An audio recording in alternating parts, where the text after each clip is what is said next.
Welcome back to the Current Comfort and Coffee podcast. I am one of your hosts, Randy Dallaire, mechanical contractor, electrical contractor, and licensed boiler installer in the state of Michigan. I'm joined here by... I'm just John. He's just John. I'm just John. I'm the master electrician. He's my master. Yep. I don't have any fancy credentials. I feel like master electrician's a pretty fancy credential. I think it's, God, what's the word? Pretentious. Okay. Yeah, I don't know. I think people find it fancier than it really is. I took a test. Okay. I know a lot of things. There's also always more to be learned. So, Well, I don't disagree with the sentiment. I don't think it's pretentious to be proud of your vocation, though. that's true. I'll give you. Yeah, I agree. There's nothing wrong with being proud of your achievements and recognizing what you have accomplished. Yeah.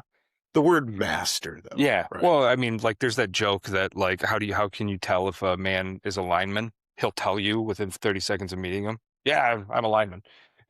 Before he tells you his name. I don't know how true that is, but that's the joke, right? I don't introduce myself as an HVAC technician or a contractor or anything unless I'm at, like, a networking event or here. And sometimes at people's front doors. So yeah, no, I don't think that there's anything wrong with that. In the context of the podcast, I think it's important that we specify that we are experts on certain subjects. Yeah, I agree. It's been it's been a month, huh? We haven't recorded in a while. Literally a month as of today. Yep. Yep. We've been busy. Yeah. Well, so the first one we missed is because we were rewiring for that unit heater. Yep. Then you got sick. Yep. Then I got sick. Yep. So I think there was a second weekend where we had to go and fuck with that unit heater. Yeah, Andrew and I put in the unit heater for that oil change place. And then it needed to be rewired, which that was an interesting learning curve about how neutrals can be tied together on separate circuits and how that can poke you if not all of those circuits are turned off. Yeah. A neutral shock hurts. Yeah. Well, so I did that one call the other day where the plug was wired in backwards. Somebody tied into the basement lighting circuit to add a plug to a hallway, and they flip-flopped the sides on reverse polarity. Yeah, they reversed the polarity. So that meant it didn't trip the breaker. When it started getting too hot, it just melted the plug. Yeah, I've tried to think about that situation a number of times, but I feel like it melts my brain every time. I don't know how the reverse polarity wouldn't trip the breaker. Like what the effect is there. I keep trying to think about how that impacts like the cause of an overcurrent situation, because really, I mean, it's like when you run power through a light bulb backwards, like a lot of times, like those still work. It still just works. Yep. You know what I mean? Plus it's an LED. Right. And it's just going through the device backwards rather than, I mean, nothing's coming back on the neutral that shouldn't, even though it's wired backwards. So really the effect is more on the device. But it does seem strange that the last fire calls or melting incidents that we've seen have all kind of had those reverse polarity plugs in there. Yeah, the one that was melted in the bedroom was not reverse polarity. It looked like it got wet, and then the rust and corrosion started to increase the resistance on those terminals, and it just started getting hot, melted internally, but continued the power through the circuit. So the plug to the left and right of it were still live, but the one in the middle was dead. Just the internal components came apart. I've seen a lot where like people's cats spray those plugs. Gross. Yeah, hopefully that's not what you were touching. Well, I think there was like mouse stuff in there, so it might have been mice in the wall peeing on it. Yep. because I could smell it. You know that smell of mice? I could smell it on my hands when I was done working on it.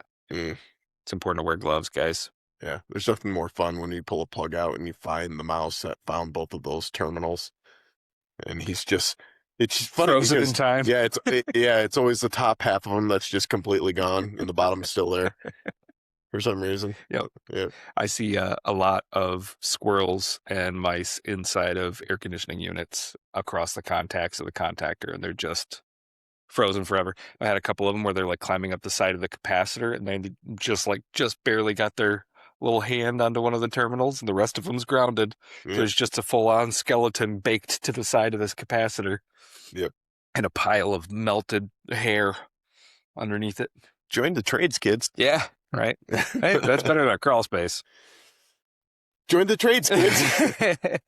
Yeah, Yeah, well, AI's coming for your jobs if you don't, so. that's true. We're all gonna be let's not take it too political. Yeah, good luck with that. I know. I have opinions. I'm going to share them. Hey, I have a podcast. I can do that now. Yeah. Yeah.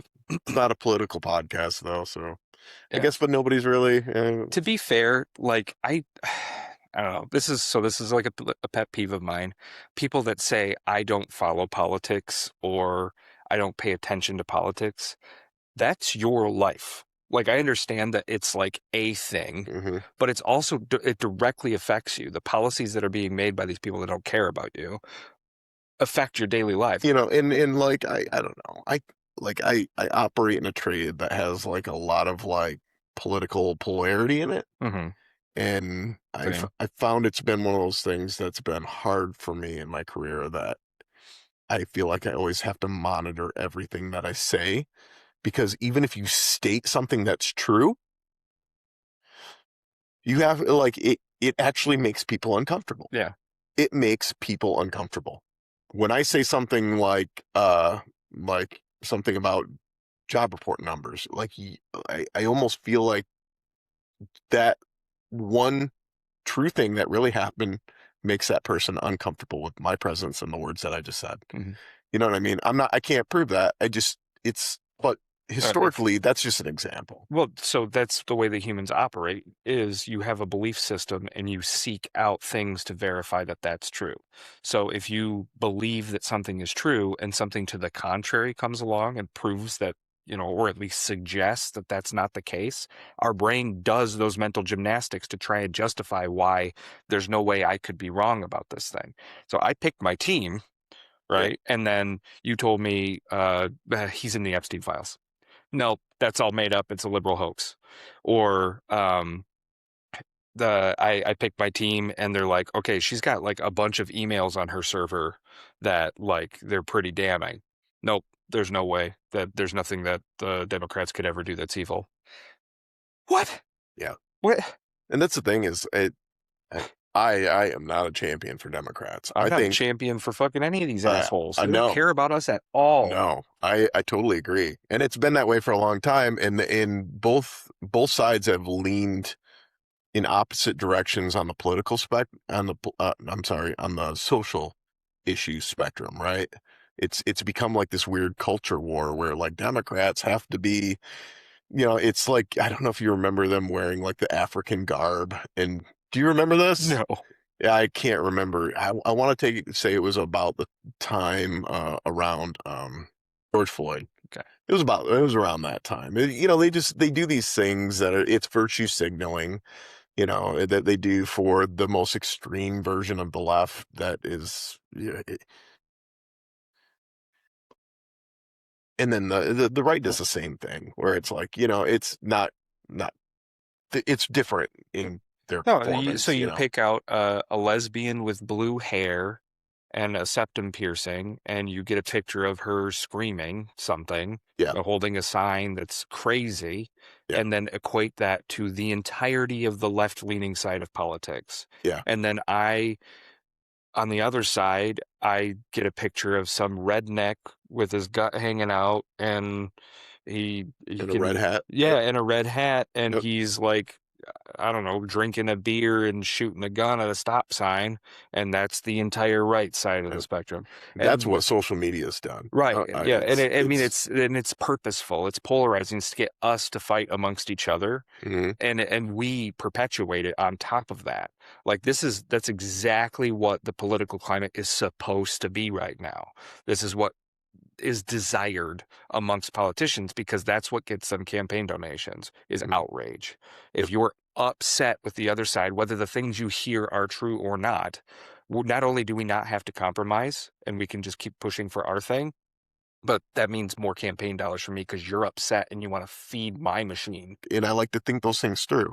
And the more I think it through, like the scarier it looks Mhm. every day. So, This is the darkest episode of our podcast yeah, ever. well, I mean, it's kind of So, what's going on. I know. As it relates to what we do for a living, um, there's going to be a lot of infrastructure growth. You can make some money off of wiring data centers. They're going to need heating and cooling, The- mainly cooling. yeah. Well, I mean, I've seen the drawings for data centers. There was one in Grand Rapids that I looked at a couple years ago called, I think it was the Switch. And it was crazy. I don't know what the purpose of the giant pendulum that was in the middle of this thing, but it's a pyramid out in Grand Rapids. Massive building, huge. And there's this giant pendulum that swings through the middle of it. Yeah. I wish we had access, I wish we could use a I computer. mean, I could show like a Yeah. picture of it. Yeah. Well, pull a picture of it up. I think there's a video on the website. Okay. The name of the center is called The Switch. Okay. I'll just do it on my phone here, and then I'll put it up on the podcast.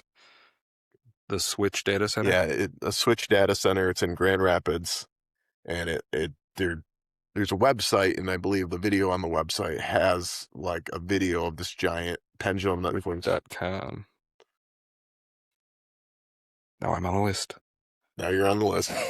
I was already on a list. We're probably both going to be on a watch list if we post this. I don't care, dude. Whatever. I don't see this pendulum. It's kind of cool. Yeah, it's Raspberry Pi. Yeah. Oh, it is a pyramid. That's crazy. Yeah, I was looking at the drawings and I'm just looking at the sheer, I mean, it's so big, they've broken this up into, like sectors and Modules. Yeah, and I'm like, holy cow. Oh my gosh, there is a giant pendulum in the center. Look. Oh, it changed pictures. Is it like for stabilization? I have no or idea. something? I don't know what the purpose is of it's. Dude, I don't like the look of it. It's very evil looking. Yeah, I know.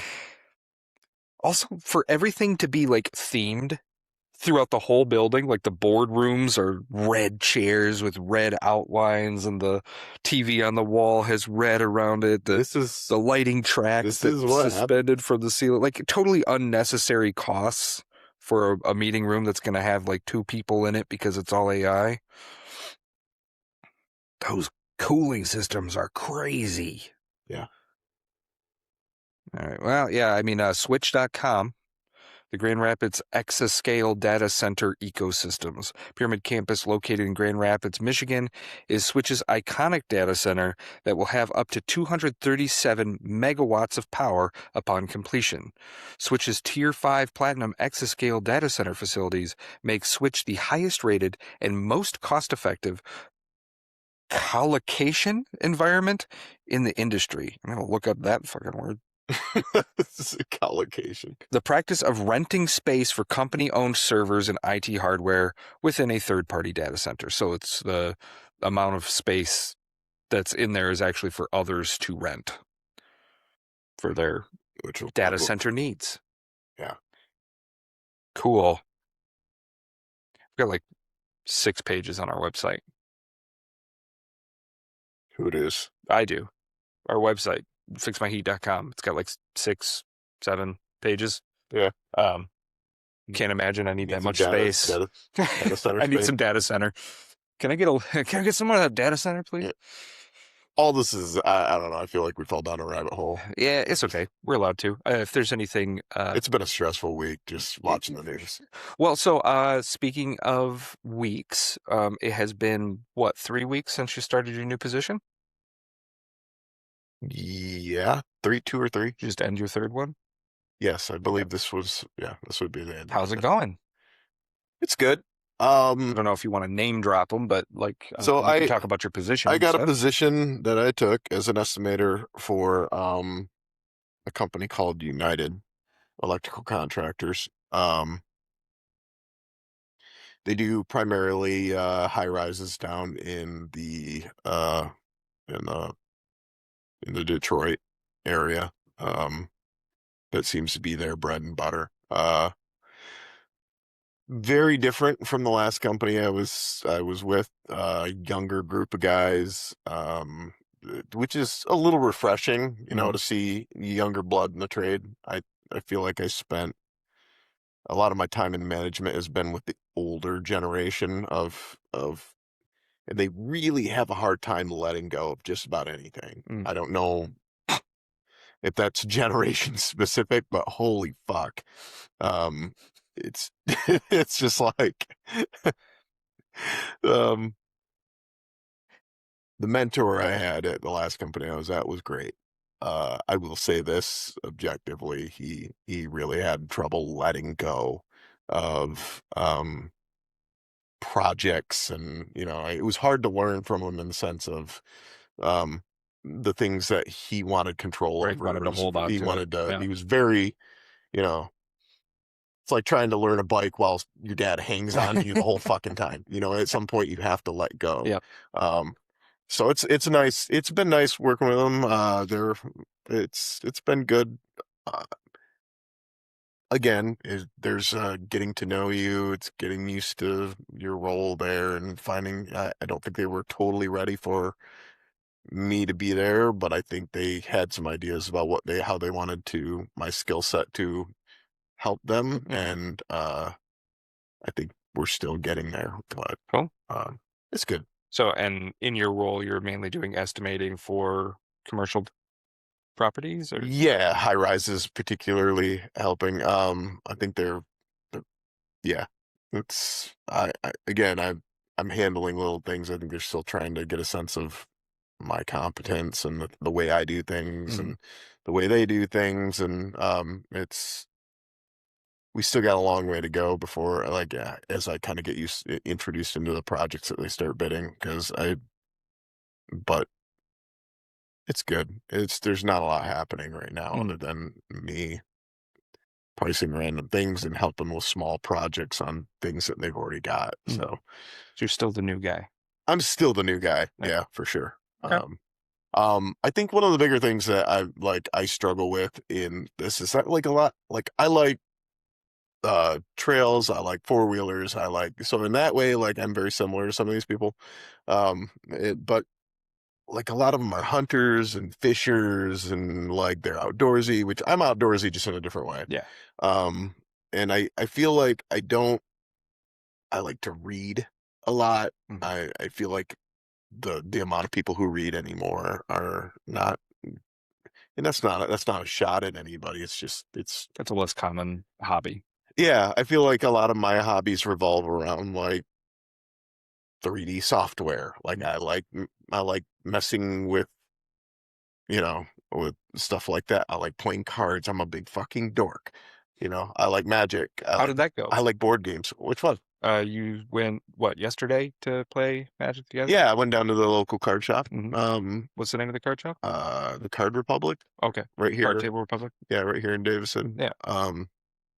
Yeah, I went down there and it was pretty slow when I got there because they have like noon to like I don't even know what time it stops. They have open magic where you can just show up and play magic with them, whoever's there. And there's a group of guys that are there almost like religiously. And they were there. I waited for them, and then another group showed up, and I jumped in with them. So I don't really have my own magic group here locally. Mm. My brother's in Lansing. I play with him sometimes. He has a friend in Lansing. My neighbor plays, but I mean, it's like pulling teeth to get him to play sometimes. Um, I saw the new Avatar set when I was at Micro Center yesterday. Yeah. Oh my God, I almost bought it. Um, Avatar is a good one. The Ninja Turtles has been interesting because they're introducing like a lot of like I bought a box called Turtle Team Up, Mhm. and it's like 60 cards. It's like four 60 card decks, one for each turtle. Mhm. And then they've added like a boss, like an automated boss system where you flip the boss, flip the events, and then like you and other players fight this automated boss system. But it's very geared towards like new players. Mm. It's the mechanics are very simplistic because the boss system can't do certain things because it's automated. So it only uses it's certain mechanics, if that makes sense. Yeah. So it's really great for like learners, and I appreciate what they're trying to do to try and bring people in. Hmm. I'm not sure all Magic players do, but I do. Um, Everybody's got opinions.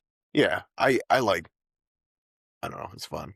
I also found this board game at the card shop with my brother the other day, and I'm very psyched about it because even my wife seems to like it, which means I have a home player. Nice. I think my son would like it. Um, and I just found out that they have an adventure kit. Hmm. So it's called Dice Throne, and basically it's like Yahtzee. And when you roll, you use like your straights or the different combinations as your abilities, Okay. and you use those abilities to attack the other player, and the other player can roll for a defense. And each character has their own abilities and defenses, which Mhm. makes them unique. Um, so it's like a battling game that we played with 2 to 6 players, which obviously the more you have, the more what do you call it? Like political it can get, Mhm. because then but also they have like an adventure kit where it's like D&D where you take that character and you use it to go through a campaign, Mm. which I thought was pretty cool. That's cool. Yeah. I played Shadow Dark for the first time yesterday. What's that? It's very similar to Dungeons and Dragons, but it returns a little bit back towards the like basis of like the original D&D, like one D&D one, which we're on like what 4E, 5E or something crazy. I generally play the 2024 version of it, on roll 20. But a friend of mine, Logan, wanted to DM a campaign of Shadow Dark and invited us yesterday. Made some characters. I actually have my character sheet underneath the keyboard there. Um, there's very limited roles of what your characters can be. And it's like just a dungeon crawl. Like you arrive at a dungeon and then you crawl for as long as you can to try to get as much loot as possible. Fighting and battling doesn't give you experience, looting does. So you're there to find treasure and get the hell out. Um, you still need to defend yourself and fight things, but like it's not necessarily your benefit to kill everything. So like you got to kind of work as a team to just make it through in and out of this thing with as much money as possible. And you get XP while you're doing it. And then if you die, you die. There's uh your health gets knocked below zero, you're just down. And then you have a D4 of turns until you have to be revived or healed or stabilized or healed. Any character can stabilize. Only spellcasters can cast a healing spell. Um, and you don't know what that roll is. It's a 1d4, so you could 1 round, 2 rounds, 3 rounds, or 4 rounds. So that character might just die after it comes back around to their turn, or they might have a couple more chances before you got to get over there to them. So how do you? What happens if you die? You just start. Your character's gone forever, You and you bring a can new one make a in. new one. Yep. How? What's how? So I know the character making process, and maybe it's not as hard as I think it. Mhm. I think it kind of sucks because I like it's complicated, Mhm. and you have to know a lot of ins and outs for D&D of as to how to make that character really do operate the way you want. It's complicated. Yep. Is it simplistic to make the new It's character? very easy to make a character in Shadow Dark. There's a automatic generator that you can use online too, Yeah.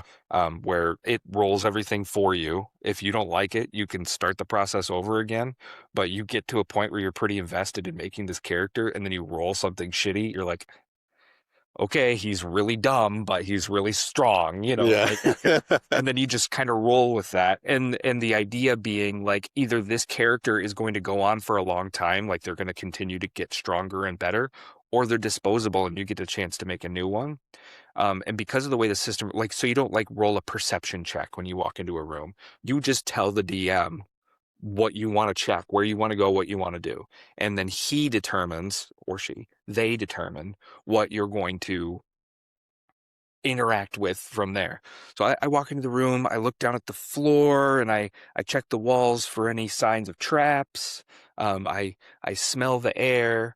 You don't roll a perception check. He just tells you what happens if you smell the air in that Yeah. room. So they've taken some of the finer details out, which, They took all of the like unnecessary math rolls yeah. and turned them into uh just experience. It becomes a heavier RP.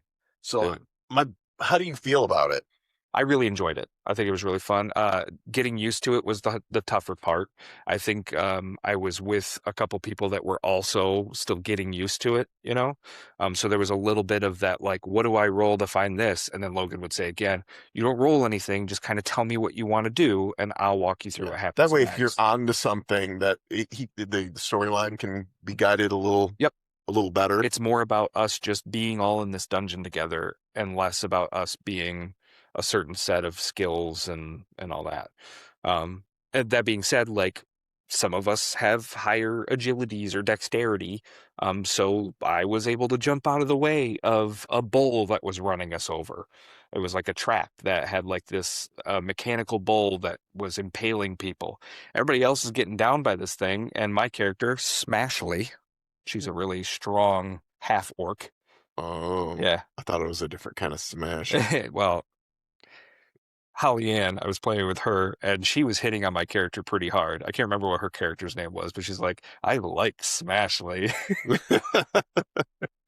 I was like, but Smashly's pretty dumb. So I looked at one of the other characters like, I think she likes me.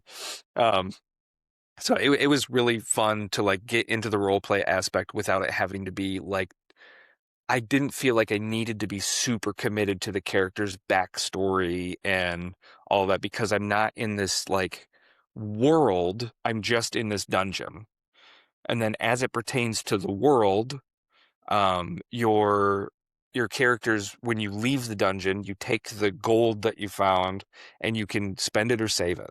And if you spend it, there's certain, like if you spend a certain amount, you go out and you go tavern crawling and you tell stories about your down compatriots and you sing songs about uh, nobles that you don't like or whatever. And that's going to affect you long term in the campaign. But you don't go to a town and interact with a potion seller. You don't travel down the road and roll for wolves. You just do the dungeon part So and then spend your money. that sounds like a lot of it falls back more on the DM then. Yes, it does. Um, what was the name of this? Shadow Dark. Hold on. Holding. I'm texting Jack asking him about this. I am paying attention to you, Oh, but you're fine. because you're talking about, he was talking about another one that he's playing. Sorry, I can't multitask. No, you're good. Okay. While you were talking about this, I text him and I said, hey, what's the name of that one that you were playing?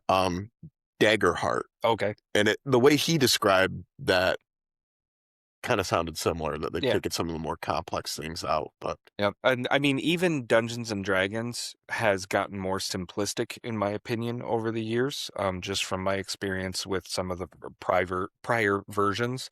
And it's become less math heavy and multiple dice heavy to where most things can be determined with a single D20. yeah. Which I think does help.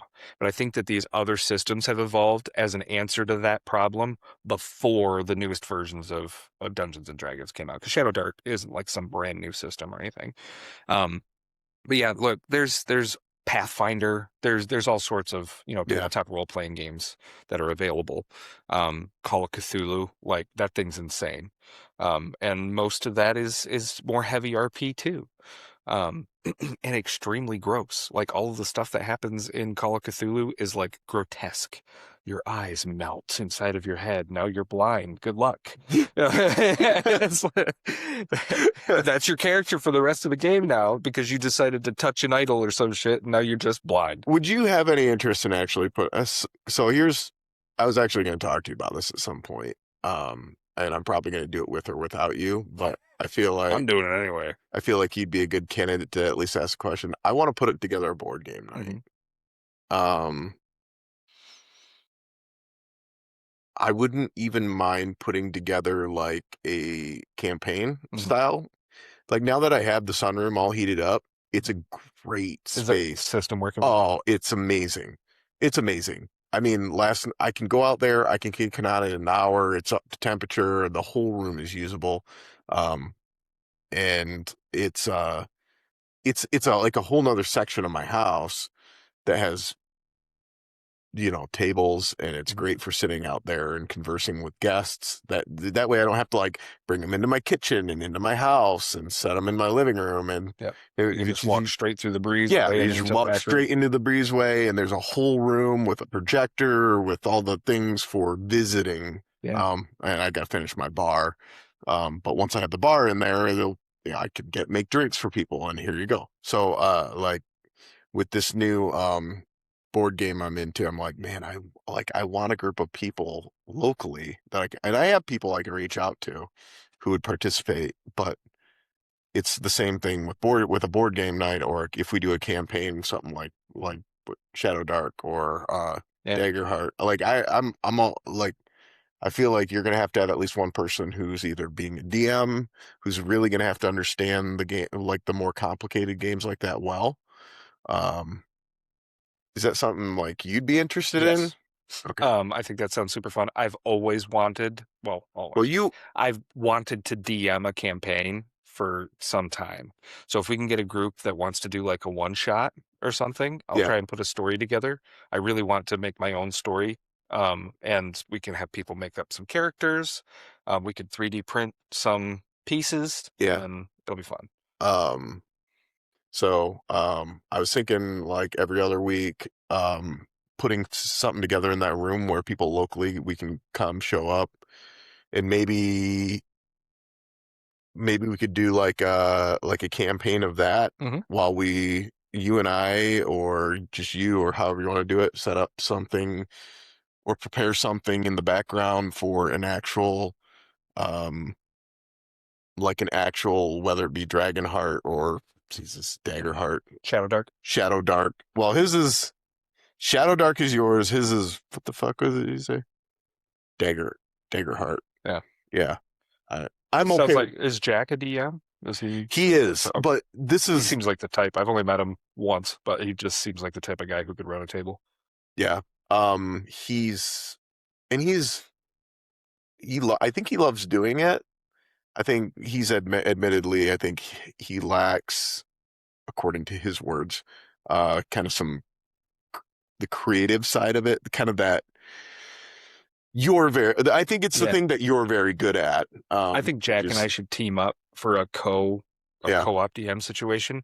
I've seen this happen once before. It was actually a live show that we went to go see. I can't remember the name of it now, and I've got a hoodie. We could always start another podcast too. That would be fun.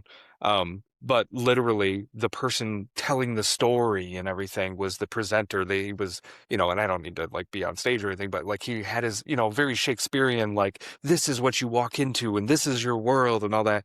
And then when something would happen, they would turn to the dungeon master and he would be like, nope, that roll's too low. And that was his contribution, was the math part, the rule part. Okay, I'll let you do that, but you have to do it at disadvantage. But then the guy telling the story was a separate person. So I got like this vibe on my side that would be this creative, like, these are the mountains that you see off in the distance, and this is how this character speaks and all that. Whereas if he's more comfortable with the mechanic part, That'd be a cool Yeah, like I team up. I'll tell them to watch the episode this week, and I'll bounce it off of them because, like I said, I have that room. Um, this is part of the reason why I've kind of pushed back on the electrical meeting every week is because I'm like, I don't. Part of it is that I don't want to spend every Wednesday at a bar. Weird. Yeah, I do love sitting with you guys Mhm. and doing the thing. I just like also like I feel like I'd like to have a board game night, or I'd like to play Magic, and with the family, I get the limited, limited time. But I Mhm. feel like that would be awesome because Jaden could get in on it, my wife could get in on it. Yep. Like, we could, like, I have enough room in that room to where we don't really Bring, have a lot of bring Noah limitations. with me. He'll play board games. Yeah, yeah. Bring or some Magic or We something. got multiple tables. It's not going to be we had Magic night on uh, last summer, and it was hot as dick in that fucking room, and we're all And just dicks are sitting there pretty hot. sweating. Yeah, I guess it depends on who's Hot as dick. hot as dick, hot You as said tits. hot as tits. When what's her name? Michelle? Melissa? Melissa. When Melissa came up and said that the cigar lounge looked, or she said the cigar room is tits. I was like, hell yeah. Yeah, I was very happy with that. yeah. I've also only heard people describe cool things as tits very non-recently, once or twice. So for her to come up and just say that, I was like, Yeah, that was a. I'm actually pretty happy about that room in general, just because it felt like a thing that really worked out well. yeah. It displayed kind of our capabilities, and at a time when I don't think they knew what to do with that room. Mm. So Well, it helps that there isn't a return air in the cigar lounge anymore. yeah, sucking all the smoke and blowing it into the rest of the building. Exactly. I think we're off track. I think we forgot we were doing a podcast. Yeah, well, I think that's the best part of our podcast, personally. Yeah. I don't know if you've ever listened to The Basement Yard. Mm-mm. It's Frankie and Joey, and I don't know what the format is exactly, because they just get off on these tangents. Um, Frankie always hits on Joey. They've been best friends for years since they were kids. Um, I don't know. It's very much this vibe where we're just kind of talking. Um, I think that while what we do for a living is important because we do it for a living, I also think it's not what defines us as people or creators or employees. There's more to us, and it's important that we get out all of ourselves. Someday, I hope that Noah can watch and listen to these when I'm gone, you know, Yeah. or my grandkids or my great grandkids will be able to see, Kind of people. yeah, what kind of people we were. Yeah. What the Yep. world looked like. That's what a 3D printer looked like back then? Yeah. Can't believe they didn't have holographic 3D printers yet. Yeah. Or whatever the fuck they have in the future. That technology is so good. Like, it blows people away. Like, when I take things in, I created one of those like little cup mug holders that clip to your desk. Hmm. I'm taking in for one of the guys I work with. Like this one? Ooh, that one's nice. No, mine's less cool looking. Wait, you 3D printed that? No. Oh, I was I gonna just say, said like damn, this. dude. Yeah. Like That's this one I didn't make. no, the one I got. But yeah, it's crazy to think where that could be in another 10 years. Yeah. You know what I mean? It just keeps getting better. And like the commercial units and stuff are like resin printers and stuff are crazy. My brother-in-law owns US Speedo, and they've got a bunch of different types of 3D printers on the rack in there. And I mean the H2D, like the big thing, sitting on the shelf, and they've got like engravers and parts cutters and all that stuff. So it's kind of cool to see how creative it can get, how intricate it can get, to make all the little things that you need, when you don't have access to an injection molding machine yeah. and you don't have to make dies for it. You can just make the 3D model and print it, make sure that it fits, and then have a company print them all or inject them Right. all. Then without having to redo that over and over Yep. and over. Right. Yeah. this kind of goes back to the whole like efficiency thing, right? Like Mhm. these things have their purposes to some degree. Yep. So Well, I mean, and again, prototyping. Like yeah, for sure. like I made this dealing. Nobody listening to the podcast me will see this, but it's a louvered vent for my chicken coop. If it's a 120 millimeter fan and it's just got louvers in it, I built this in Shaper 3D. It's got 4 screw holes that line right up with a 120 millimeter fan, and it can pull air in or exhaust air out. But that way rain can't get in. Just silicone around it, so it's not leaky. Um, and leaky, but I made the base of it first before I extruded it, made all the slats and stuff. I just made the base and made sure that fit. Then I made the circle and made sure that was correct. And then I put the louvers in and made sure that worked, Now like one your step at a next time. goal is to make a print and place movable louvers. That way, when it blows, the louvers go. Ooh, Yep, that's my next little job. little hinges on them. Yep. And I printed this with ASA, so it's UV resistant. Oh, nice. Yeah, so it can be used outside. Yeah, some of the print and place stuff's crazy to me. Yeah, Like it's the like articulated dragons. yeah, it's like that comes off the plate just like Yep. that. You don't have to put Yeah, you anything got to together. snap it a few times, They've then you get. printed all the little joints right together so that when you pull it apart, it just goes. Yeah. Very cool. And then you can get as crazy as like a housing for a Raspberry Pi. When I was at Micro Center yesterday, there was a little Raspberry Pi case that looked like a mini computer case, like a mini PC tower. It just looked like a tiny little gateway PC essentially, but with some LEDs on it and stuff. And I just thought it was so cool that computers have gotten this small. The processing power in this is more than I had on my e-machines Yep. that I used to get on AOL, on America Online, and talk to girls on AOL Instant Messenger. ASL. Oh yeah, Yeah. 13 Male, Michigan. Yeah. I'm a bodybuilder. Yeah. Liar. You like smoothies? Yeah. Hmm. What's Yeah. your favorite smoothie place? I only ever really go to tropical smoothie. I mean, I like myself a tropical smoothie. yeah, they do a pretty solid. I mean, I really like their, oh my God, they got like a breakfast Cali Mm-hmm. with the Chipotle on it. Oh my God.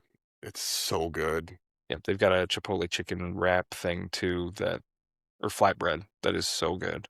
I might eat it when I leave I here. bet you will. Oh, You this sounds would. fucking amazing. Pervert. Pervert? Just kidding. Oh, I don't actually think you're a pervert. I am sometimes. I am. I'll leave that in. Yeah. I have a dark side. I've read 50 Shades of Grey. Oh, you ever seen those videos of the guy that listens to it on audiobook, like at top volume in his car at like gas stations? God, it's hilarious. So, and then he just videotapes people's reaction to like pumping gas. I remember seeing a post on Reddit years ago. A lady, it was a "Today I Fucked Up" post, and she said that she was listening to a dirty audiobook on like the house speaker system Yeah. while she was cleaning, and didn't realize until after she had made it through several chapters that it was also playing on the back patio for all her neighbors. Also, like, why not have headphones? Right? Yeah, Pop in I your don't know. AirPods and listen to whatever you As want. much as I appreciate the play everywhere function that Alexa has, I don't know. Yeah. Maybe not. Yeah, and I think it was like built-in house speakers, like the ones you put in the ceiling and stuff too. Yeah. What she was describing. Who does that? There was a house we did not that long ago. We put in a radiant in-floor boiler system for and a air handler for cooling, and every room had speakers wired into it, like little red low voltage circles up into the ceiling, and then speakers ended up going into all those, and it ran to like a media server type thing in the same room as the boiler, which is not the best spot for that, by the way, because there's water. Just saying. It wasn't on the floor or anything, but it's a moist environment. I feel like that's unsafe. I feel like, yeah, I don't know. That's I don't know. I just want one really nice sound system in one room, and that's the room I go to listen to my one really nice sound I'm system. so happy with my Apple AirPod Pros. Yeah, well, I like my AirPods too. I feel Yeah. like they're great for on the go. Like if I'm working out in the backyard or something, that's great. I do find that they fall out of my ears Yeah. regardless of which size bud I put in there. So I'm constantly doing this. So sometimes I prefer like my job site speaker, or I've got like a Bluetooth speaker that we used to use when we were camping. And they're pretty decent as far as like the amount that they carry. They've got a good bass and treble on them. They're not too tinny. And that will put on like CCR radio on Pandora while we're gardening in the backyard. Yeah. And just enjoy the vibe that it kind of presents, right? Yeah. Yeah. Um, when I'm in the house and I don't want to be messing with my AirPods all day, I'll put it on the TV because that's got a decent sound bar and subwoofer. So I'll put on Pandora or the Lo-Fi Chill YouTube channel, Lo-Fi Girl. Shout out to Lo-Fi Girl.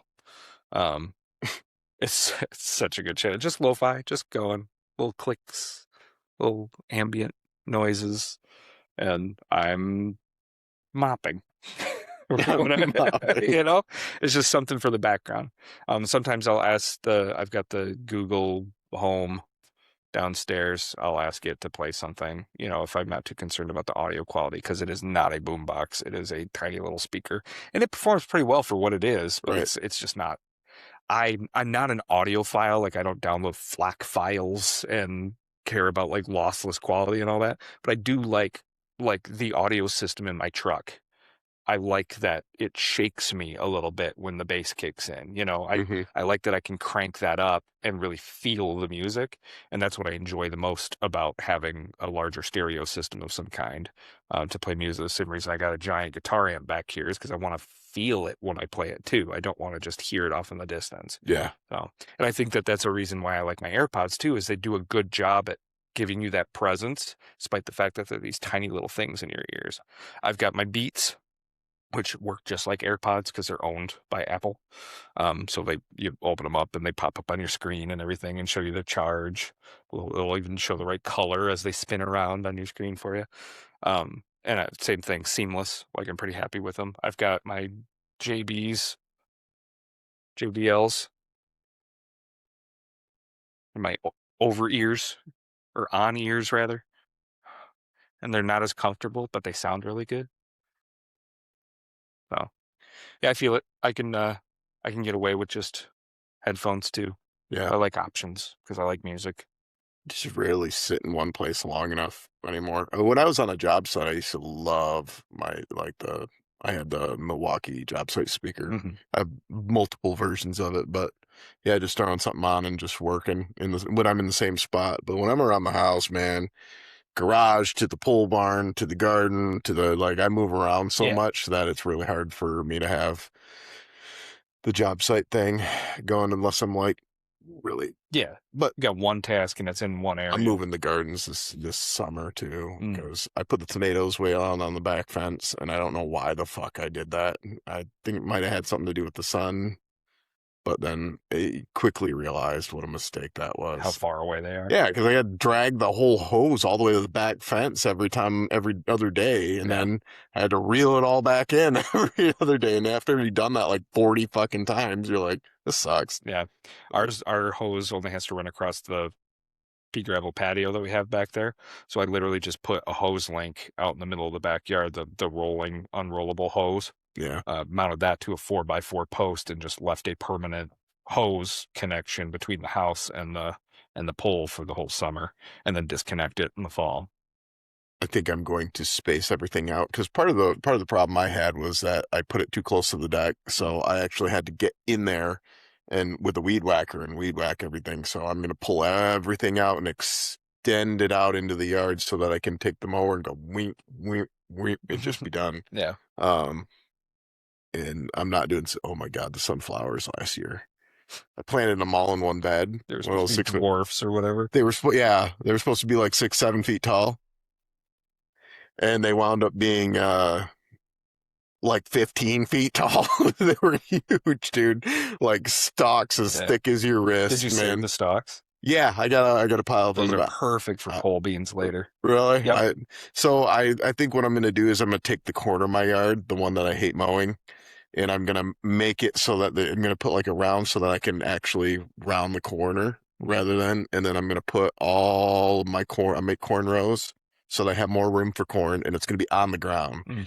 And then I'm gonna put pumpkins back there. I'm gonna grow pumpkins for the ground cover, and then I'm gonna start my pole beans way later.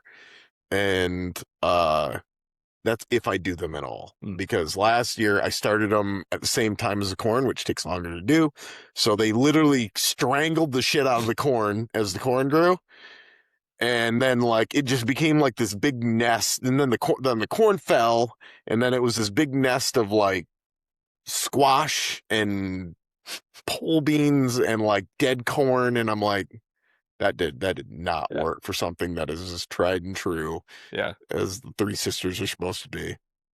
Yeah. Interesting. Where our corn came up and like no corn grew. Like we got the stalks, but we didn't get any corn. Mm-hmm. I don't know if it was like a malnutrition thing or if the seeds we had, just whatever.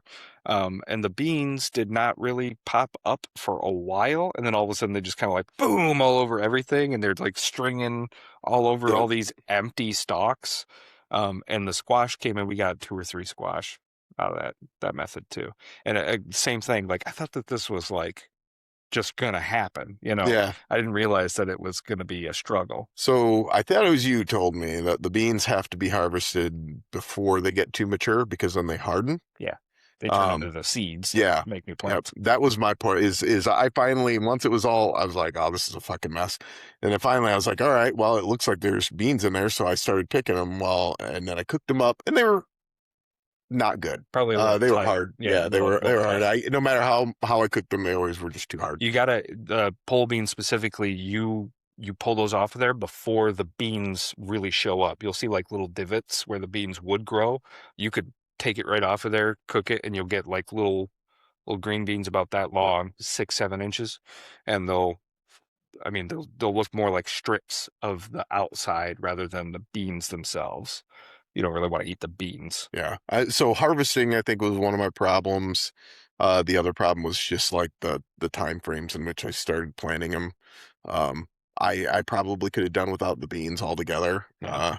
I like the corn. Somebody told me that the corn, and I didn't research this to try if it was true, but part of the reason they grow corn in rows and fields and the large fields that they do is also because I guess that little thing on the top The they grow, tassels, yep. the tassels, I think those when the wind blows fertilize the other corn. They self-pollinate. Yeah, Yep. so when you only have a few stalks like I had, like that's really hard to do Yep. from what I hear. We had 3 3x4 beds of corn.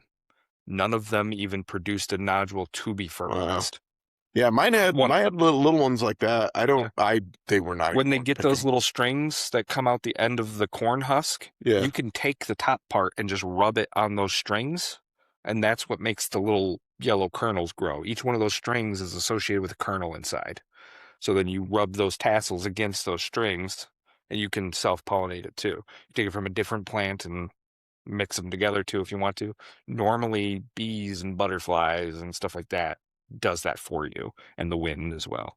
yeah. That's what those tassels are for, is to grab that pollen from the itself. I also got these little beetles, these little silver gold beetles Mm-hmm. that were like everywhere for about 3 weeks, and then they were just gone, and they ate the shit out of everything, and I was in that bed like super aggressively. The one thing I will do again this year is cucumbers. Holy shit! Talk about cucumbers. I mean, I had one plant that I didn't even plant knowingly. I must have planted one knowing that because you gave me some of your used seeds. And it sprouted and I found it one day. I'm like, this little thing, it's growing. And then I was like, oh, there's a little cucumber on there. So I went and got a trellis and I put it in and I started feeding it through. The next thing you know, I mean, it took no time at all. And that thing was spitting like 5 cucumbers a week. Yep. Easy. Yep. Off, and I'm like, damn. Like every day I was going out there and I was picking these cucumbers because if you let them get too big, I mean, they were the size of my dick. Yeah. I mean, they were they were the size of my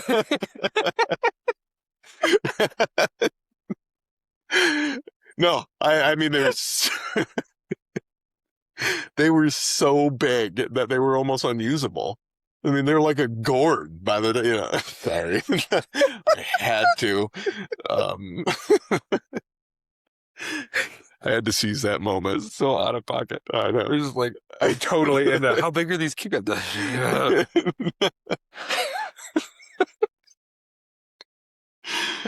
So, yeah, no,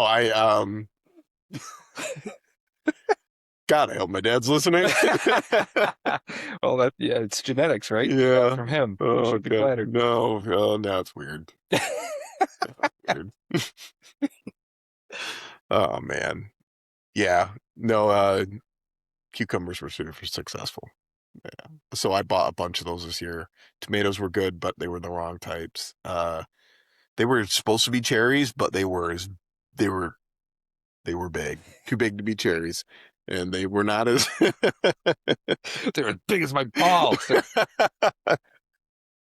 Yeah, I was Had elephantitis. thought crossed my mind. I was like, don't do it. No, they really weren't sweet like cherry tomatoes were, and I don't know. They didn't. I tried making sauce with them. Even the ones that I thought were Romas were not Romas. They were kind of shaped like Romas, but they just. So this year I really focused on getting what they call them, like the San Marios tomatoes. I can't remember. They're the I sauce believe tomato. you. I want to make sauce. That's what I want to do with my tomatoes. I do like having some of the beefsteaks that you can make into sandwiches, Yeah. but You can only have so many tomato sandwiches before you get sick of tomato sandwiches, though. yeah, yeah, I like I like eating. making a BLT every once in a while, but I can't eat a BLT for lunch every day. Otherwise, I'll never want to grow tomatoes again. Yeah, those little cherry ones. I like eating those ones off the bush.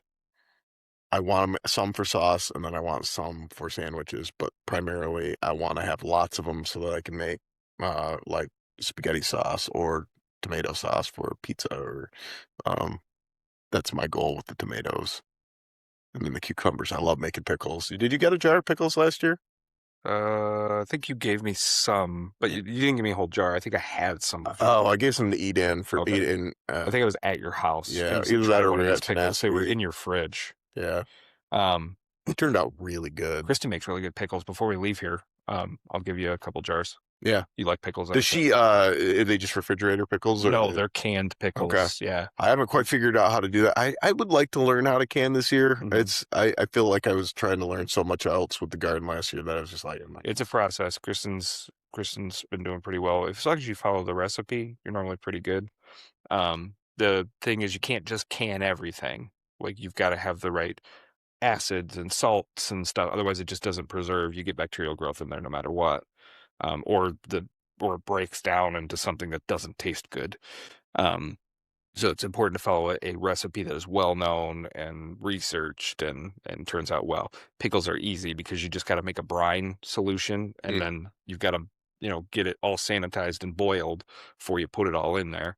And then when they cool, the cap goes pop and then it's sealed. yeah, You can even take the rings off and that's a sealed container. It won't pop open on its own. We've got racks of them downstairs. So from like 2022 that are still good. oh, that's sweet. I'd like to do that. I had a guy that I worked with up in Traverse City. I went out to visit him one day, and his wife had they had these jars that were similar, where they had taken like they chopped up like potatoes and carrots and all that, and they put a big chunk of venison inside of these jars. And from what I understand, they put like so much water in it, and then they'd seal it, and then they'd boil it. Mm-hmm. And I think it's the same process, but it was like it basically cooks the venison, the potatoes, vacuum seals it, and it stays like good forever. And you can just open it up, throw it in. Mean potatoes. Yeah, it'll be good. Like she made one. It was amazing. I was like, how long has this been in a jar? And I think she told me it was like a year or two. Yeah. And I'm like, wow. The big thing is like you can smell botulism. Like when you open that jar, if the stuff in there is bad, you'll know immediately.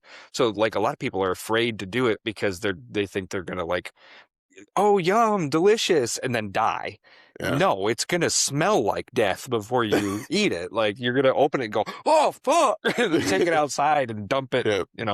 You can imagine that there's some crazy end of the world planner somewhere whose kids are like, "Oh, Dad, this doesn't smell like," and he's like, "Eat it," and then the whole family dies. You know what I mean? You know that's happened. It's super dark, but I guarantee you Probably. there's, There's a bunker somewhere with a bunch of dead people in it. We just yeah, don't know. yeah, or we do know, and that's where these stories come from. Yeah, You that's know, fair. it's Yeah, a friend of the family comes to check on him every once in a while. yeah, because they don't interact with the rest of the world Yep, because they're a little off. Yep, because they're a little off. yeah, Yeah, I'm not doomsday prepping, but we like to have some extra stuff downstairs. It's important, I think, that, and again, Kristen's the one who does the majority of the preservation and all that. I'd say that most of the stuff that I do is make immediate things like salsa, yep, um, and like sandwiches and stuff. But like you put all this work and effort into producing these things. If you don't eat them, they just rot. So you either have to eat them or preserve them. And preserving is the best way, in my opinion, to make sure you've got this stuff for later, so that it doesn't go to waste because you put hours of effort yeah, and gallons of water and dollars of fertilizer or whatever yep. into growing these plants. That's a lot of work. You don't want to just let it rot on the counter and then go, oh, I should have ate that last week. Also, it's a usable skill that may become very relevant as kind of the weather changes and turns, and as we go to war with different countries. I mean, I hate to be that guy, but you know, it's You never know what's going to happen. I mean, look at what exactly. I happened mean, in the 1920s. Like we went through a Great Depression that my great grandparents lived through. My great grandmother used one piece of toilet paper, one square of toilet paper when she used the bathroom for the rest of her life because that was how she had to do it when she was a kid. She would unwrap presents and save the wrapping paper so that they could use it again next year. And like, Grandma, you don't have to do that anymore. yeah, that um, kind of poverty breeds mental illness almost. yeah, yeah, and but they were good at what they did. They preserved things. They ate apples even if they were a little mushy. Like Mhm. they did not care because that was still a good apple. It wasn't going to kill you. It just was a little mushy. And like, wait, could you just make it an applesauce or something? But like, they had cows, they had horses, they had they grew food on their own land, and they had chickens because that was what they needed to do to survive when they were kids. They're just used to that.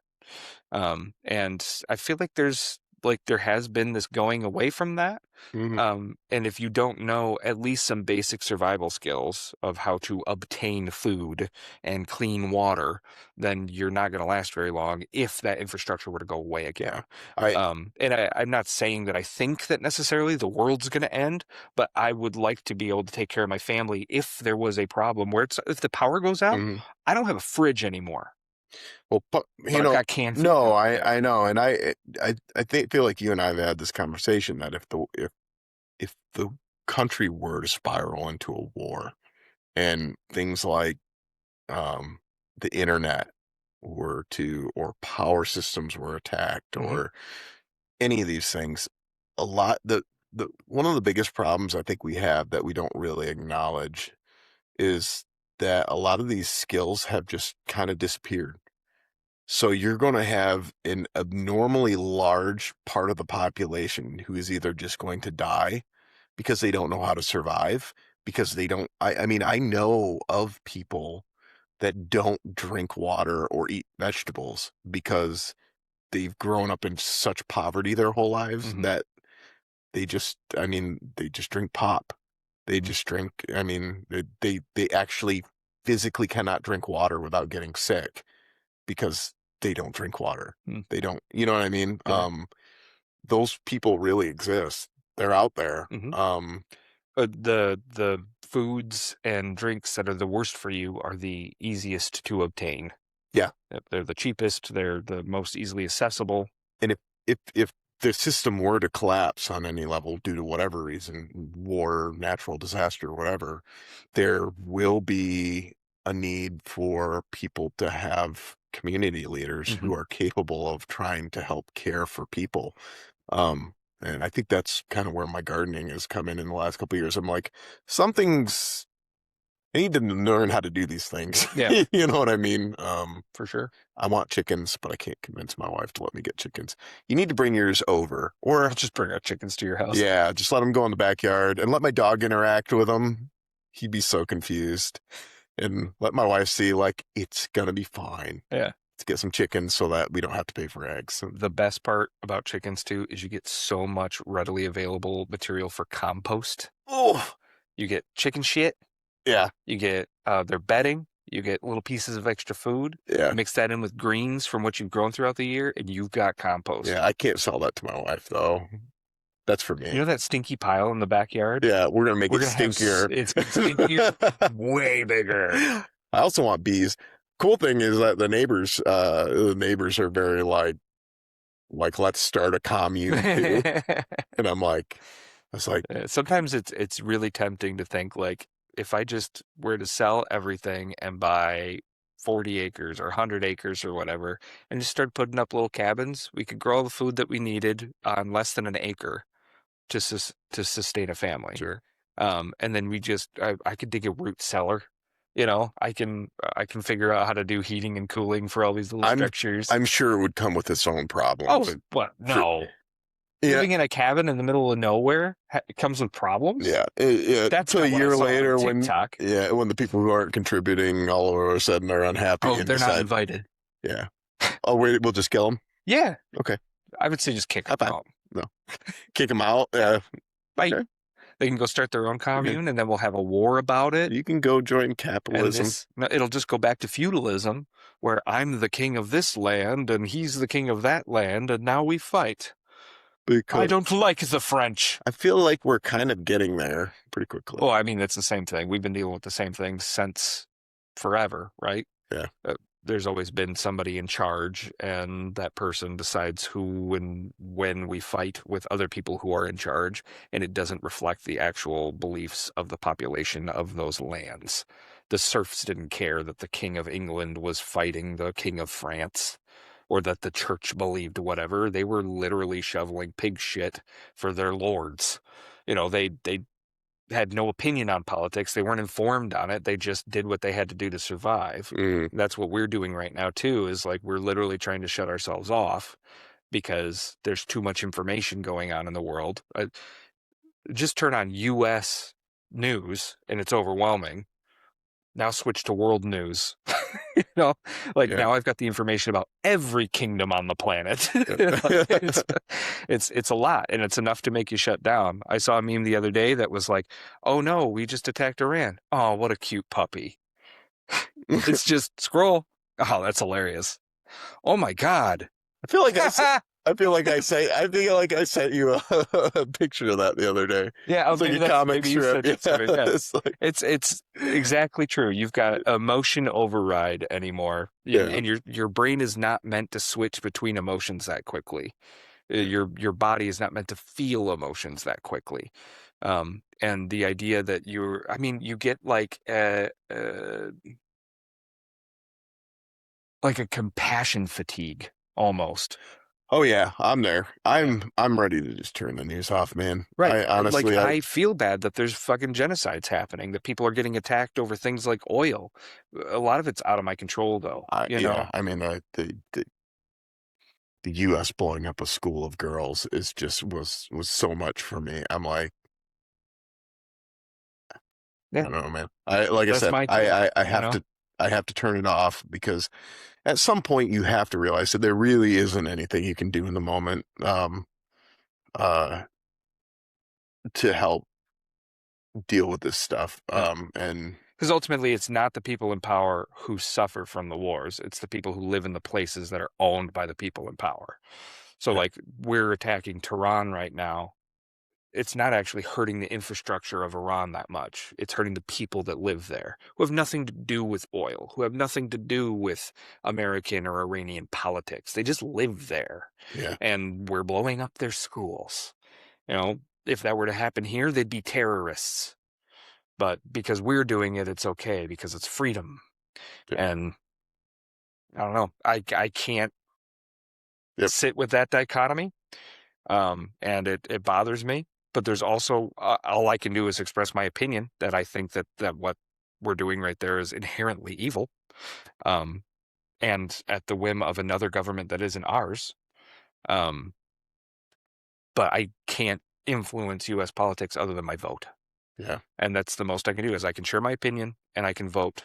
And if people disagree with me, I'd welcome a civil discourse where we can have a conversation with each other, that we can actually express our opinions rather than outrage. Mm, But that's tough to do anymore. It's yeah.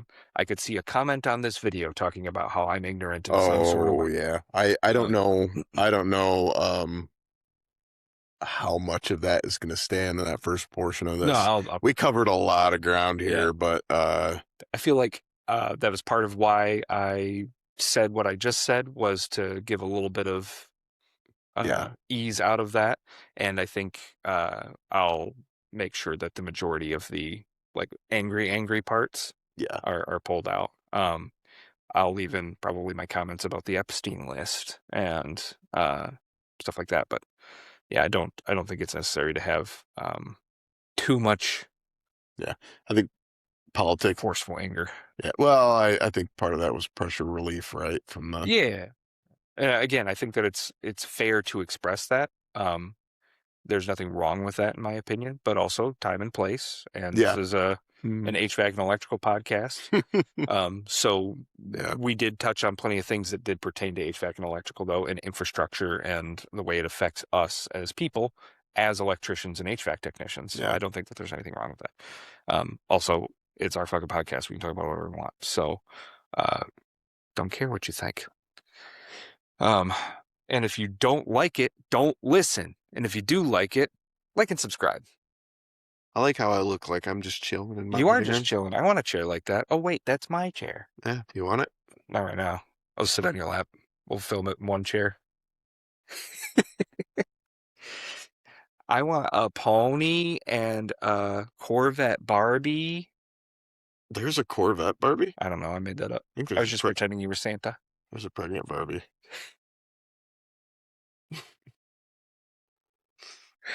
The more you know. Oh All my right. God. Hey, Dude, anything else on your heart or mind that you want to talk about while we're still recording? not particularly. Okay. I knew we were coming in hot today with no fucking. When you walked into this room, you said you're kind of pissed off. I was Yeah. like, oh, this is going to be fun. I feel a lot better. I feel like I don't know. It's been. You gotta stop listening to the radio on your way here.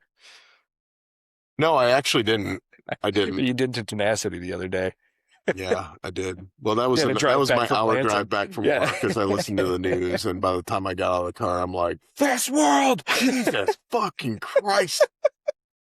I've been a world full of idiots." Yeah, no. I think just all the changes in my life, all the changes in the world, I feel like have been particularly stressful. Also, I have teenagers and I have small children who um, Require attention. require attention and have various different needs that I think have been stressful. So yeah, it's been. I always feel like this podcast is somewhat of an outlet for me. Yeah. It is a steam blow on a Sunday for the week. Good. Yeah. That's what it's for. Yep. Open a door. Although I feel like I would a board night version would be a lot of fun to Yeah, I think actually that we do. could probably accommodate that Yeah. for sure. I feel like we could probably, if we're all sitting at one table, just set up a single mic right in the center of the table too. Yep. That'll just be able to hear everybody. And that way we don't got to worry about miking individual people or anything like that. If you walk away, you're no longer being recorded. Yeah, you have that one microphone that's like a whole room. I've got a Yeti mic that I think would work well for that. It could just sit right on the center of the table. It's got pedestal and everything. What one were you talking about? I don't know, that weird looking one that you used to have for the podcast that had like the angle to it. You remember? Take the little thing off. Oh, You know what yeah, I'm talking about? I do. I think it's probably sitting over Yeah. there. So, or I might put it in my bag. Whatever. We can go through mics, but that one is a XLR cable too, though, versus the Yeti one that I have is just USB. So if I've just got that hooked up to a laptop, we'd be done. I I wouldn't feel have to have all these inputs and wires and I shit. feel like step one of that would be getting campaign night and the typical crowd and people to come first, because that's half the problem with game nights, no matter what it is getting people to fucking continuously show up. Yeah, Same thing with a podcast. I mean, it's just two of us, and we struggled the last month just for sure. because not have any other than personal reasons. I Yeah. mean, life. And professional. We had to work a Yep. couple of weekends and we were sick a couple of weekends. Yep. And like, honestly, I could have recorded by myself the week that you were sick. And I probably could have forced myself to record the week I was sick, but I'm Yep. a human being that needed some rest. Yeah. No, I get it. How long have we been recording today? We are at. So I feel like we gotta Oh be. shit! I forgot to hit record. Just kidding. That'd be hilarious. Uh, I guess. no, it wouldn't. No. Well, at least you don't have to edit. I don't know why it doesn't say. It normally says down on the bottom. Oh, yeah. Usually. Oh, an hour and 35 minutes. Oh, It's at the top. You could always take the angry podcast version of this podcast, Put it split on it into a Patreon. second one, put it on where? So put it on Patreon. If you want to hear what John said about the U.S. government, subscribe to our Patreon. Yep, it'll be $100. For only $100 a month, you too can hear John get angry about the government. The government would be the one paying the $100, so they could. I have to pee so bad. Again? Yeah, You just did that an hour and a half ago. I might have diabetes. Because you have to pee after drinking a bunch of coffee? Yeah. Okay. When I was at when I was at that vent job, I was drinking so much, like I take there was no bathroom in there. Mhm. Well, there was a bathroom, but it was filled with pee, and it stunk. The And, bathroom was filled? Well, they turned the water off because they had no heat and they didn't want pipes to freeze. Mm. So like nothing flush. So you had to actually walk down the road to the pizza place to take a whiz. I just filled up bottles. I'd drink the bottle in the morning. I'd fill it up, put it in the bag. I'm glad that you drank a bottle that wasn't one that you filled. Because when you first said that, I was like, the fuck? He's gonna drink some tea. Yeah. We had that one technician working for us that Did he drink tea? he drank. No, I hope not. He drank so much Dr. Pepper, and there was always pee bottles in the back of that cube truck. Mm-hmm. Like 8 of them. Look, I'm good with pee bottles. It's the pee cups. It's like I had a guy I worked with, loved the guy, nice guy. He would fill McDonald's cups and shit with it, and he'd put the cap back on, but it doesn't take much to spill a McDonald's cup with a cap on it. One day I was cleaning out and there was a box of trash and it fell over and there was a McDonald's cup full of piss. And I was so fucking mad about it. It's like, look, if you're gonna pee in a bottle, like I get it. Like I've been there. I've been on the road. There's not an early bathroom. You got to go now, or you're at a customer's house. It's in the woods. It's 20 minutes in the nearest gas station. I get it. I've been there. Dump it out. Or seal it. Yeah. No, seriously, Like, if you're peeing into a cup, there's got to be an outdoors somewhere. Yeah. You could just dump it on the ground, and then the worst that you've got is a pee residue cup, not a half gallon of urine. There was a guy that I used to work with at Holland. They'd call him in when it got busy, and he was like a helper. His name was Uncle Kenny, and he was famous for shitting in a bucket on every job site.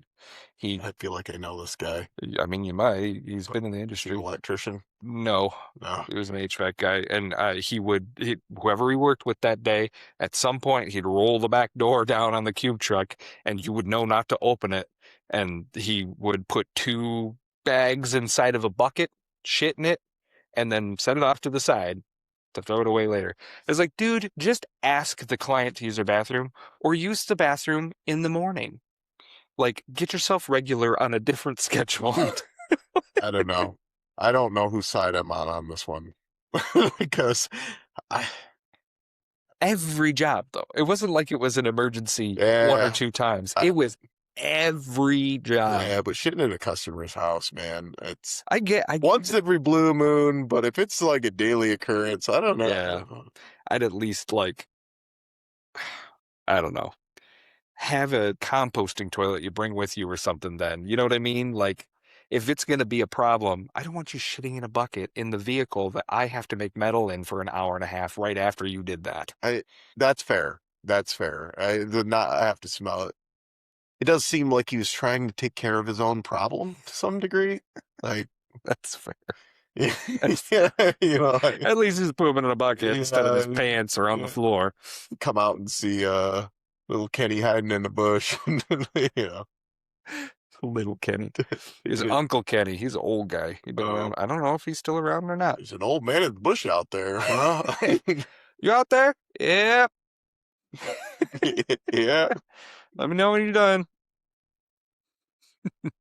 I feel like that happened at SGI a couple times where the HVAC truck was like closed while somebody was in there taking a shit. The fun. That must be a normal thing to some degree, right? Never done it. I have never done, and I wouldn't I get. have IBS. I will literally just tell the customer, "Hey, I've got to use the restroom. I'm not going to use your restroom just because of what it is. I'm going to go up to use the restroom at the corner store and grab some lunch or whatever. Or if it's just lunchtime, I'll be like, "Hey, we're going to pull off real quick to grab some lunch." And then just also shit while I'm grabbing lunch, you know? And like I understand that it's inconvenient for the company or whatever that you need to poop sometimes or that you pull off to get lunch, but also like I worked my ass off all day. I'm gonna go grab lunch. You know, I'm gonna take a 1 hour break and then come back. I clocked out. You know, I'm just gonna go get pizza and use the pizza shop's bathroom and or the gas station or something. You know what I mean? Yep. Like you cannot be that far from the nearest gas station in America. Like there's some places that are pretty far.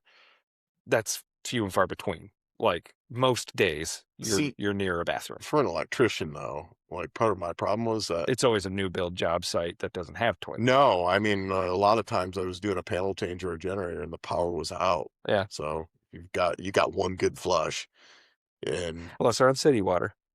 right, Yeah. but there were times where it's like If you're on a new build, there's porta-potties and stuff though, I right? So like, you don't want to use those. yeah, you ever seen Turd Mountain in a porta Oh potty? God, Dude, where the shit is caked like coming out of it. it's out of the Why, water by like 4 or 5 inches, and it's like that far why from the isn't top of somebody the seat, calling to have it swapped?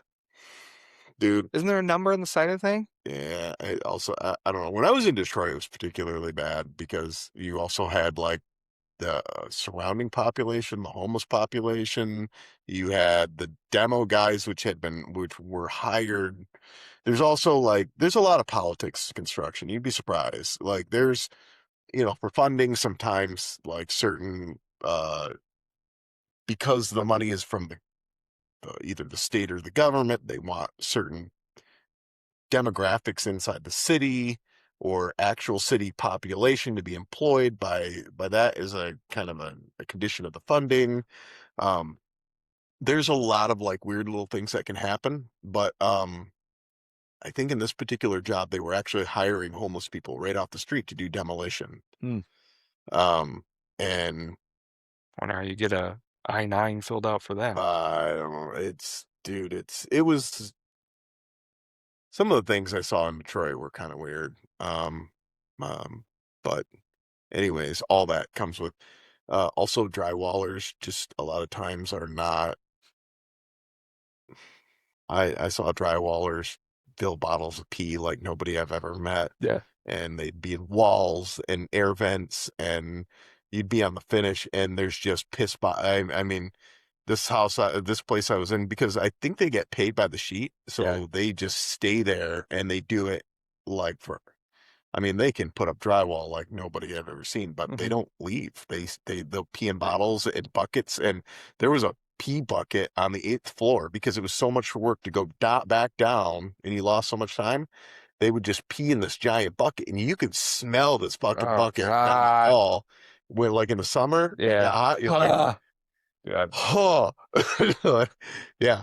Um, like I've Get to the trades, kids. yeah, they're like high-rise buildings were one of the most in they were remodels to be fair, but they were one of the most interesting things. I guarantee you that place in the summer you still smell the pee because it is somewhere in the fucking walls because they would put them between the studs, the metal studs when they were done, and I don't think they took them out when they up the wall because they were still up in the air vent.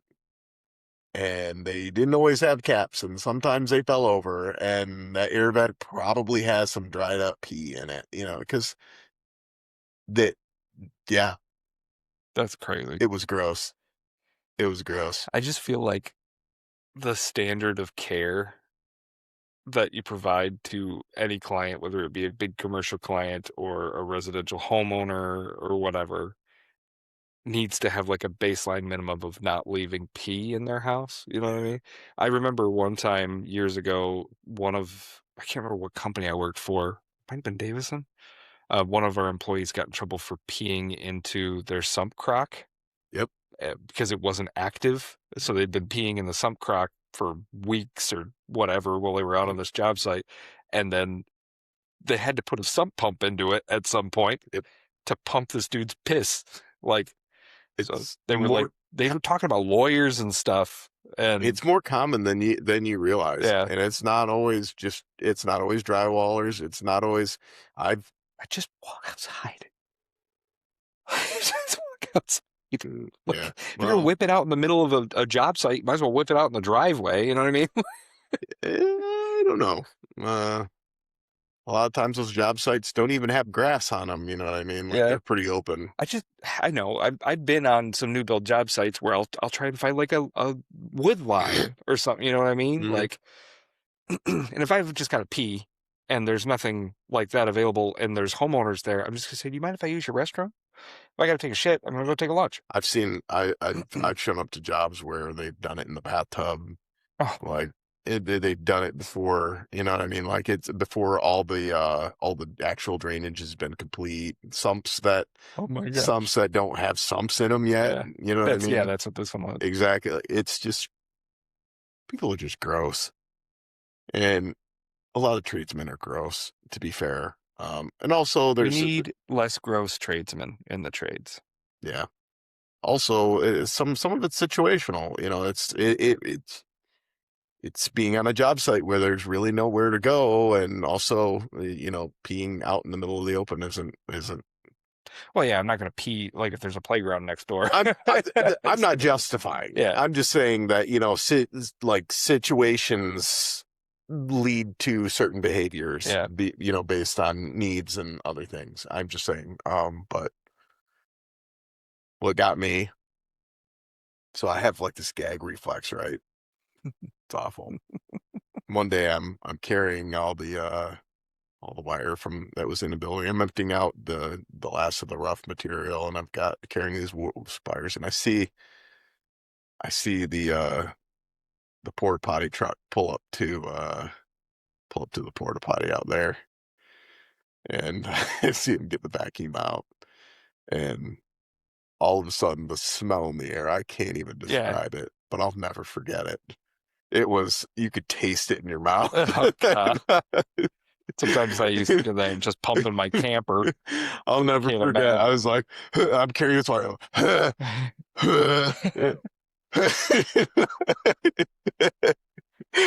These two things are Romex. And I just throw them in the yard, and I run back into the house, and I get up on the second story, and I'm leaning out the window of the second story. There's no window. But like I'm trying to like block from like the pickle shit smell that is still blowing over. It's a very Okay. traumatic event. Yeah, I can Anyways, tell. yeah. But Pickled. yeah. I have like a million like little stories like that. That's what this is for. We'll get them out of you eventually. Yeah, I don't even remember why we started talking about peanut. Oh, Kenny shitting in a yeah. bucket, I really hope drywall. whatever that one. I hope that winds up being a clip. Oh, yeah, for sure. Yeah, That's probably gonna be multiple clips right yeah, there. yeah, Yeah, clip that. yep. Turd Mountain. Yeah, that's a good one too. Yeah, I think that we can call it there. yep. Maybe next week we'll have like a coffee sponsor or something. Yeah, We could I do like it. something fun. Pardon the mess while we try and figure out where we want to podcast from. It's a learning process as we move stuff around. Yep. If anybody has any suggestions on the best camera and mic setups, I've got 2 USB-C cameras. I've got 2 XLR mics and a single Tascam US 2020. Got a laptop and I've got a Mac Mini and I've got a PC. And it seems like there's never any perfect way to tie them all together. So if anybody knows more about this, specifically people who might, explore the podcast world, let us know. Otherwise, we're going to keep fumbling through it until we come up with a plan. Well, thanks for joining us on the Current Comfort and Coffee podcast. We out. Have to pee. Have fun pooping. Oh, sweet baby. It's funny you said that like 30 minutes ago. I know.